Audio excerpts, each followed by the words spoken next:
You know that feeling, that quiet sort of questioning inside, that sense that there's maybe more to understanding life than just what's on the surface. Hmm, You want to really get to the heart of things, but without feeling totally overwhelmed or, lectured at. right. And that's what you try to do here in these deep dives. Yeah, we explore these kinds of journeys, these big ideas together. You look at these pivotal moments, these deep explorations, and pull out the things that, well, that really resonate. See what offers a fresh perspective. And today we're diving into a really remarkable personal journey. We're looking at the early steps of the man who became Ram Dass. Ah, yeah. Our source material is from excerpts of his book Be Here Now, which was, well, pretty influential. Hugely influential. And it's wild to remember, before Ram Dass, he was Richard Alpert, a Harvard psychology professor. Quite the starting point, wasn't it? A respected academic. A profound shift ahead of him, absolutely. And it really began with this deep, nagging feeling that something fundamental was missing. Okay, so our mission today. Well, we want to understand those first stirrings, the dissatisfaction, the really powerful experience that kind of shook everything up for him, Hmm.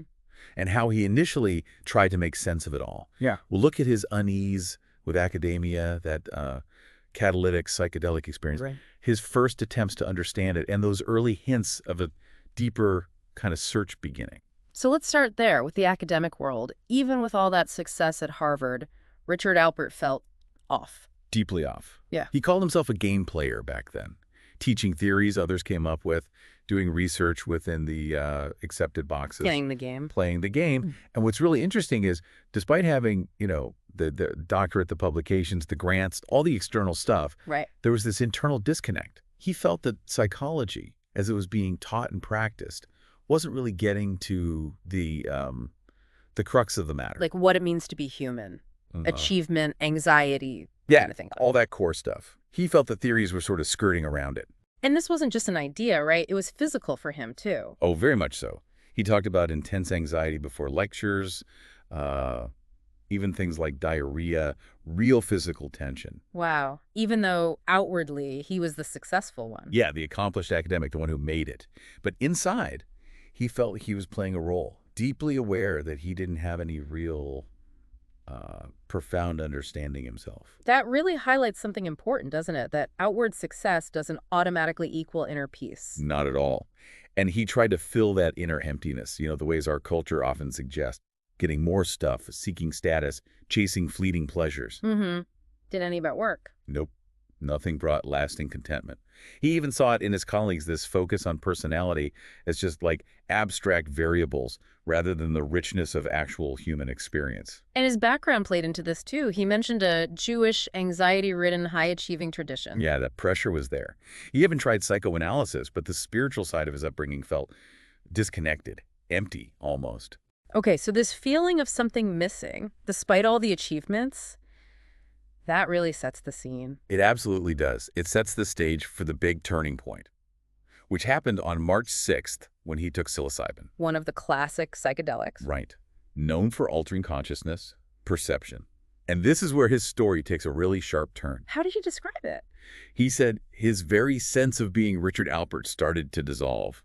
The name, the label, everything attached to it, good, bad, it all felt unreal, illusory. Just imagine that feeling, your whole identity, everything you thought you were, just fading. He felt a cold sweat, he said, wondering if he could even exist without this Richard Alpert. Would he lose his memory? Would he be stuck like this? That's intense, and then it got even stranger. Yeah, then came the feeling of his physical body starting to disappear, from the legs up, Whoa. and that triggered sheer panic. He thought he was dying because his whole framework, his understanding of reality, didn't allow for consciousness without a body. The fear must have been overwhelming. Stripped of his job title, his social roles, even his physical form. Confronting the absolute basics of existence. Yeah. But then right in the middle of that terror, Yes. a voice, an intimate voice, he called it. And it asked almost slightly, but who's minding the store? Who's minding the store? Yeah, and that question just shifted everything. Because even as everything else dissolved, the identity, the body, the fear, something was still there, an awareness.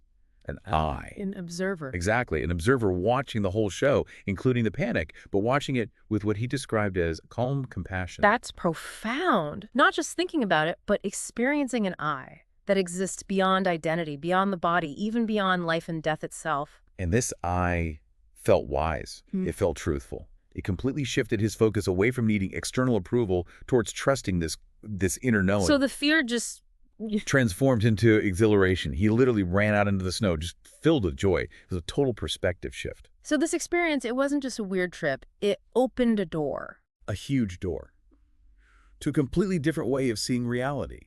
And naturally, he wanted to explore it more. He kept experimenting with psychedelics, often with others, Timothy Leary being a key figure there. Right, Leary. And as they explored these states, did they find common ground? They started developing a kind of shared language, yeah, and understanding that their academic colleagues, the ones who hadn't had these experiences, just couldn't grasp, which understandably created a bit of a divide. It's hard to explain something so subjective, isn't it? Extremely. And Leary gave some crucial advice then. Don't try to force these experiences into existing Western psychological boxes. Keep an open mind. They were doing what they called a naturalistic study with healthy people. And they noticed how things like setting and expectation played a role. Absolutely. If the environment felt paranoid, the experience could become paranoid. It showed how much the mind shapes what we perceive, even in these altered states. Interesting. Did everyone have the same kind of experience? No, not at all. They noticed a kind of stepladder. Common things were like heightened senses, thoughts speeding up. But how people interpreted that varied wildly. From just noticing sharper colors to, what? Seeing God? Pretty much, yeah. Some reported profound spiritual insights, others just sensory changes. It really underlined how subjective it all is, how our internal state colors everything. And Alpert himself, how did he approach it? He kept exploring different substances, different settings, usually with people he trusted guiding him. He talks about being in a meditation room once, feeling society might disapprove, but having this deep inner sense that what he was doing was all right. Which led him to question the whole idea of crazy versus sane. Exactly. Who gets to define that? Yeah. This period of intense exploration then led them to another key discovery, Which was? the Tibetan Book of the Dead. They were struck by the parallels between its descriptions of the after-death states, the bardo, and what they were experiencing with psychedelics, especially the accounts of the 49 days after death. So Leary reinterpreted it. Yeah, he reframed it as the psychedelic experience, not necessarily about literal death and rebirth, but as a manual for psychological death and rebirth, a guide for navigating these profound inner journeys. A powerful idea using these experiences for transformation within this life. Definitely. But even with these insights, something still felt incomplete for Alpert. He noticed people who'd gone to India seeking answers were often still searching. And he felt that way too by the mid-60s. So the psychedelics weren't the final answer. They showed him something, but couldn't keep him there. Precisely. He realized he didn't have the tools, the understanding, to maintain those states of expanded awareness on his own. Even the idea of India, which initially seemed romantic, started to lose its shine a bit. He was becoming disillusioned? I think so. Critically evaluating the limitations, it wasn't just about chasing highs anymore. He wanted something more sustainable. And that led him to actually go to India. It did, yeah. Almost by chance, it seems. He went with a friend who was drawn to Buddhism.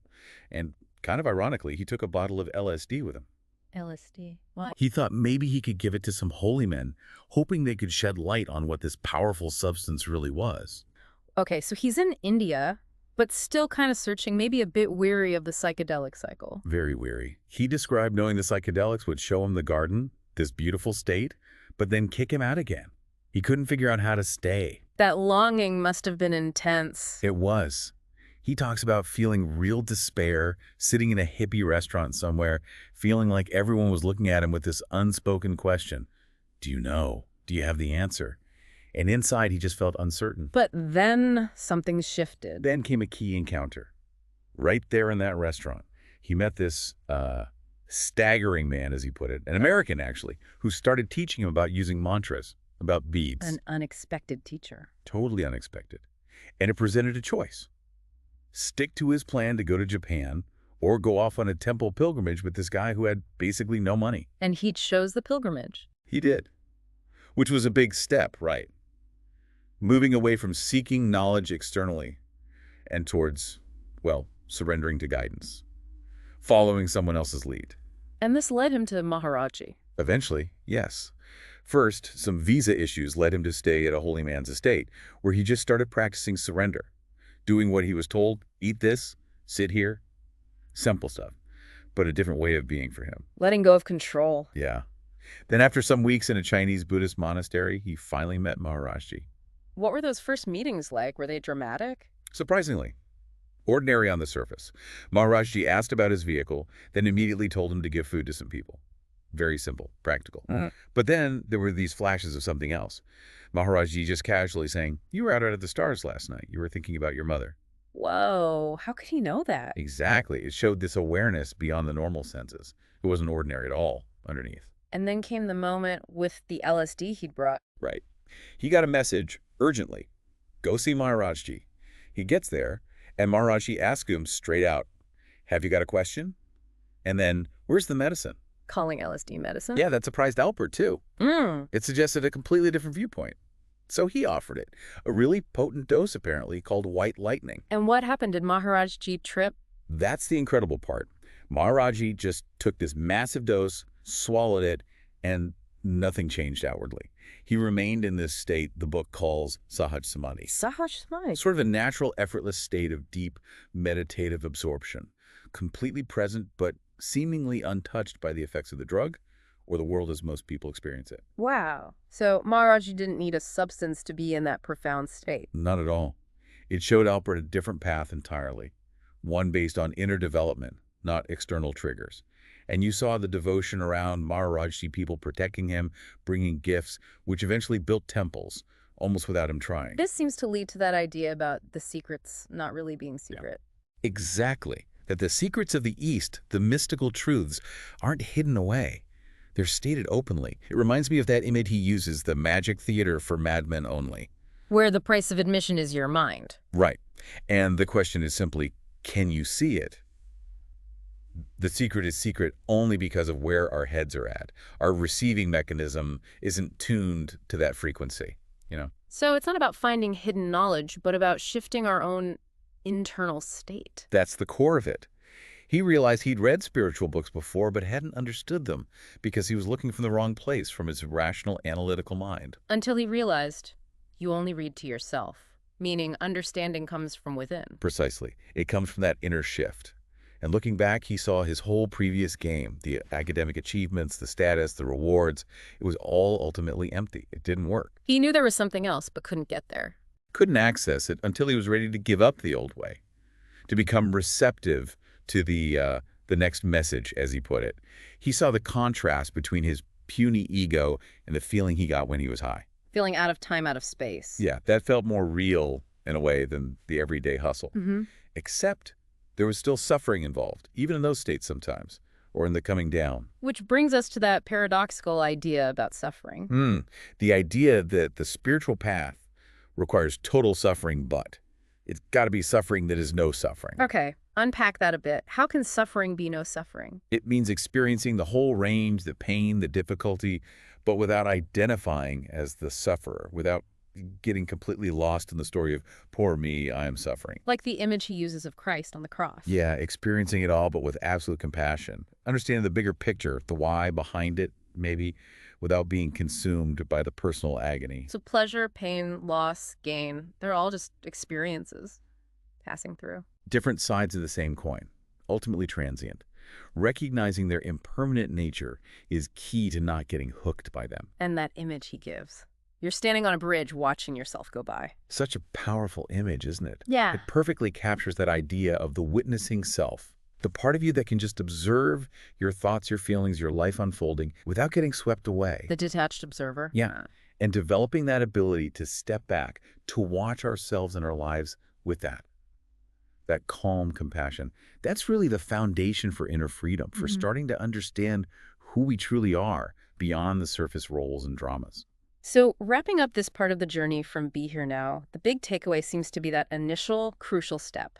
Recognizing the limits, the emptiness, really, of purely external seeking. And the profound shift that comes from a direct inner experience, that moment of realizing there's an awareness beyond the ego.